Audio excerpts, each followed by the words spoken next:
Voici des dates précises d'adoption du 1er janvier, comme Nouvel An dans certains pays, ainsi qu'une liste de pays qui utilisent encore des calendriers différents pour célébrer un autre. Nouvel An, adoption du 1er janvier comme Nouvel An. Rome antique, 45 ans avant Jésus-Christ. Jules César introduit le calendrier julien et fixe le 1er janvier comme début de l'année. La France en 1564, l'édit de Roussillon, sous Charles IX, officialise le 1er janvier comme début de l'année civile. L'Angleterre en l'an 1752. Le Royaume-Uni adopte le calendrier grégorien et fixe le 1er janvier comme Nouvel An. La Russie en l'an 1700.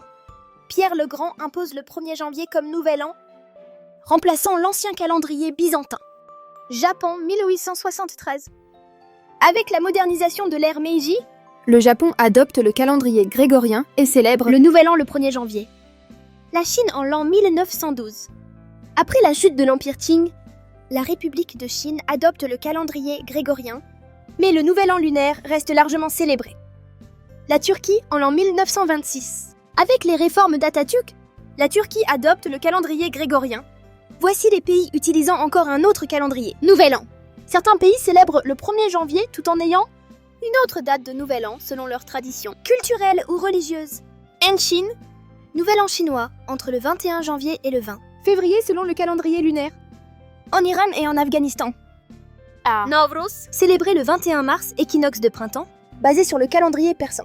En Éthiopie, Nouvel An, Enkutatash, célébré le 11 septembre, 12 septembre lors des années bissextiles, selon le calendrier éthiopien.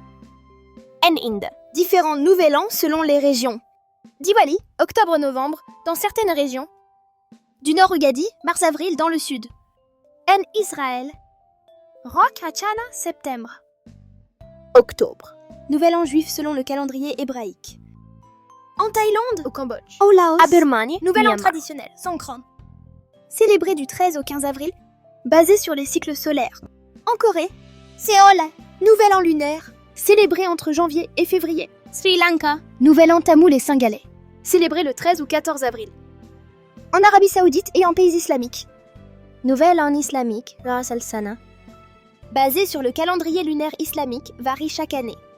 En conclusion, le 1er janvier est devenu la norme internationale, pour des raisons pratiques et économiques. Cependant, de nombreux pays préservent leurs traditions et célèbrent un deuxième Nouvel An, marquant leur riche patrimoine tant culturel que religieux.